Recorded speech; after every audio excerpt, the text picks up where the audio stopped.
Personal story segment tonight. A Dutch politician named Geert Wilders has produced a film that says flat out the Koran incites violence. Well, that hypothesis itself is inciting violence, as Mr. Wilders has been threatened and even denied entry to Great Britain. Here's a clip. Islam is superior than the Jews, than the Christians, than the Buddhists, than the Hindus. The only deen Allah accepts is Al-Islam. And whoever seeks any other deen apart from Islam will never be accepted. You will take over USA. You will take over UK. You will take over Europe. You will defeat them all. You will get victory. You will take over Egypt. We trust in Allah. With us now is Geert Wilders. See, USA, much more open-minded country than Great Britain, isn't it? You're here. You didn't get hassled, did you? No, not at all. All right, so you're here on the biggest cable show in the country. Well, you are a country that, fortunately, unlike the British, is still very fond of free speech. I didn't like that. You know, I love Great Britain. I'm going there in May, and I studied there for a year. I didn't like the fact they didn't let you in. I thought that was wrong. I didn't like it either. I mean, even if you disagree with somebody, please give them the room to speak and use your freedom of speech. But they're afraid. You know they're afraid. They are afraid. They're scared. And they are not only afraid, but they were threatened with 10,000 Muslims. Of course. But you were threatened. How many times have you been threatened? 5,000? I mean, you know. I don't know. And one of your countrymen got killed in the Netherlands. And I'm for 4.5 years now under 24-hour police protection. I lived with my wife so that's what it's all in about. Jails, in prison cells, and whatever. But still, I'm a fighter, and I'm fighting for freedom of speech. I got to challenge you on this thing. Sure. It's 15 minutes, okay? And you got nuts like you showed here. You know Bill Maher is?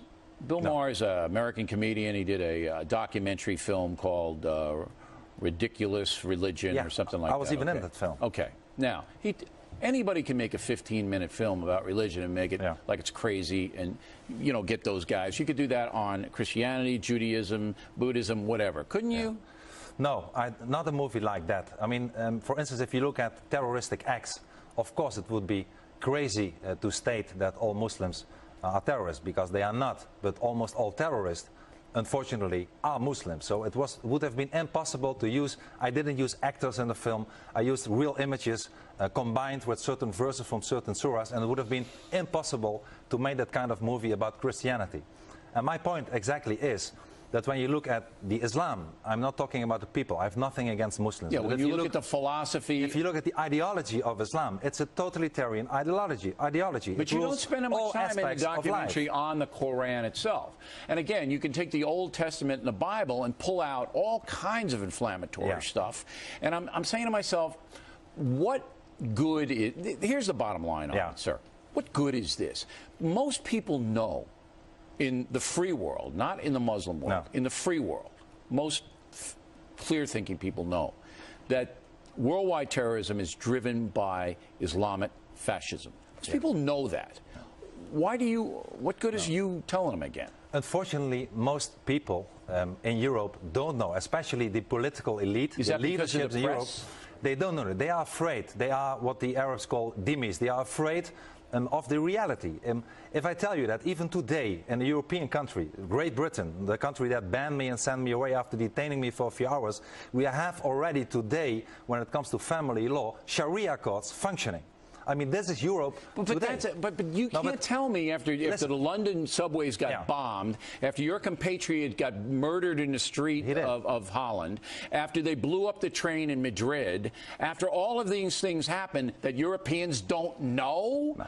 They don't know? The European they're people... They're afraid. They're cowards. They are big, fat cowards. Okay, so this isn't going to change that. But the political elite is not acting. What we should do, we should be more proud of our own identity. We should be more proud of our values that are based on Christianity, so what do you do? on Judaism. Do you throw the Muslims out of Holland? I will not throw anybody out. Because you got a big problem over there, don't you? What I wanted to say is that the first thing we should do in Europe is to stop the immigration from Muslim countries. I wouldn't like to halt the immigration from Muslim countries. If you look at the demographics, if you look at the mass immigration, it is changing our society for the worse. Well, what's the percentage of Muslims? It's 10% in France. Population is 10% Muslim. What is it in the Netherlands? Well, a little bit less. We have 16 million inhabitants, and 1 million out of them are Muslims. 100 years ago, it was 54 Muslims out of the population, and the numbers is not the only problem.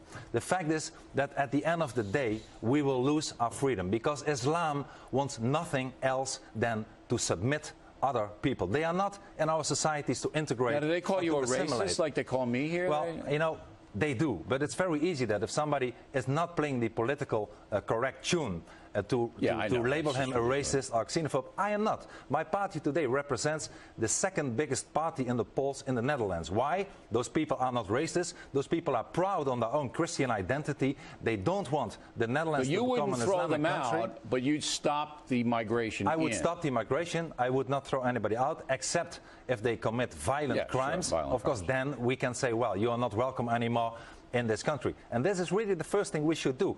What are we doing now? We are, like the United Kingdom, we are bargaining away. We are appeasing. It's as if Mr. Chamberlain is again in office and not Mr. Gordon Brown. All you have to see is how many troops NATO in Europe sends to Afghanistan, and what Europe does, very small. All right, Mr. Willis, we hope you stay safe. Thanks for coming in. We appreciate it. Pleasure to be here. When we come right back, the Culture Warriors on Helen Thomas's view of terrorism.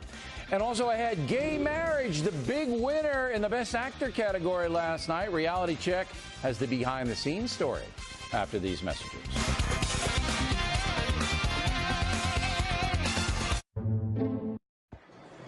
So these are all poppy type things with Jewish.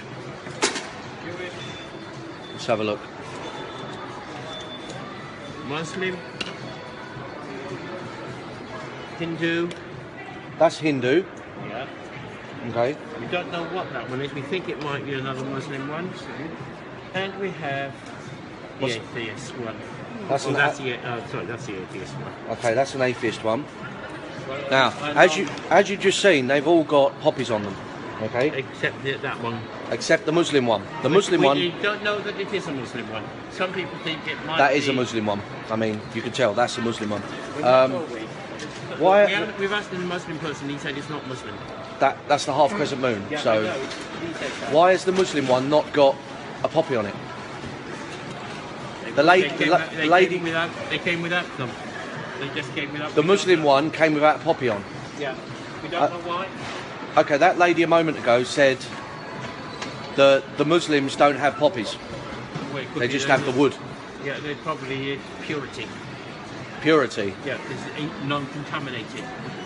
So having a poppy on it would contaminate it? Possibly. I don't know. Don't know.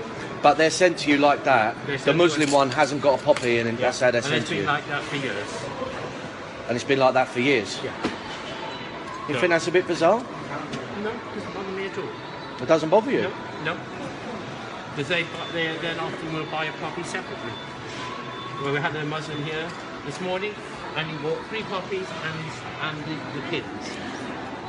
Okay, well, it's just a bit confusing why, out of all those religious items, the Muslim one didn't have a poppy on. Yes, and they are very careful about contaminating their faith. They're worried about contaminating their faith with a poppy. Okay. Well, John put flowers on everything. If you think those things, you are not allowed to replicate any living thing in a Muslim faith. All right. Okay. Thank you very much, sir. Well, there you can see. I'm in West Favell Shopping Centre in Northampton, and you're right there. Yeah, unfortunately, you can't be videoing in the site without permission from centre management. Oh, really? Okay. All right. Well, there you go. The jobs worths have jumped on me. There you go. So I'm going to leave the centre now. Yeah, I will leave the centre, sir. Just leave me alone. I'm going to leave the centre now. I'm going to end this video before I get thrown out. As you can see there, that was a poppy store in the middle of West Favell shopping centre in Northampton. Member of Parliament, Geert Wilders, is causing tension across the world with his anti-Islamic rhetorics. Well, he needs 24-hour protection, but that's not stopped him from provoking controversy. He's been talking to Roche Today's Charlotte Loms-Farley. The Quran is a fascist book which incites violence. These are the words of Dutch MP Geert Wilders, who has sought to ban the Quran in the Netherlands. He's had numerous death threats for his outspoken attacks on Islam and immigration, which have also provoked uproar at home and abroad. He now plans to release a movie on the Quran, which he says is deliberate provocation of Muslims worldwide. Geert Wilders, thanks very much for joining us. Now, because of your views, you have had numerous death threats and you live under police protection, but that still hasn't stopped you pursuing such a radical stance. Now, why is that?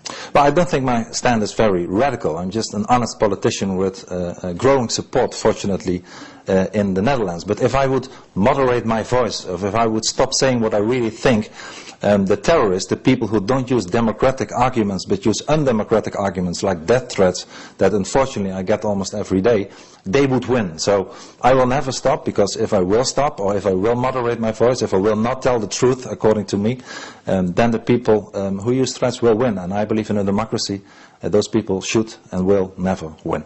So being such a vocal critic isn't just a publicity stunt? It's not a publicity stunt, no. I pay a high price for it in my private and professional life, so I would never do that for publicity reasons. It's a real problem, it's a real threat. But don't you feel that your outspoken views could be counterproductive and simply further racial and religious tension? Well, of course, this is not my aim. I don't want any tensions, I don't want any riots or trouble, but it's too late to only have sophisticated talk amongst one another. We, as the Netherlands and Western Europe, we were too tolerant too long, ignoring the problem of the Islamization of our continent. Now, you're about to release a 10-minute film on the Quran, which has already provoked outrage really and warnings from the Muslim communities all over the world. Now, why are you doing this, and who do you plan to broadcast it? Well, I'm still negotiating with offices and broadcasting companies who will, I hope, will broadcast it all over the world, certainly in the Netherlands. But my aim is to open people's eyes about what the Islam really means. It's not an old book from 1500 years ago, somewhere in the shelves, or to be compared with other holy books like the Bible or the Torah, but indeed it's a very vivid book that is still unfortunately giving incentives to a lot of people, in some countries of the world even as the law, and doing the most terrible terroristic things in the heads of people and even states. And I think that if people see the images, not only use the words of an article or see a debate, if they see a short movie, that they really, I hope indeed, will open their eyes and look what the Islam really is. And this is a threat once again to our democratic and free society. Now, evacuation plans have been made for Dutch embassies abroad if this film does get the go-ahead and lead to violence. Now, so that's putting other lives at risk, not just your own. How do you feel about that? Well, of course, I can never be responsible for that, because I'm a democratically elected politician. More than 500,000 people voted for me personally and my party. I use only democratic means, and I believe that if people, as a reaction in a democracy, well, if you don't like a message or a movie or an article, you write your own article or you make your own movie or you go into a debate or a discussion. And if, once again, people don't use that democratic means of discussion and debate or expression, but use violence, of course, they are responsible for it. And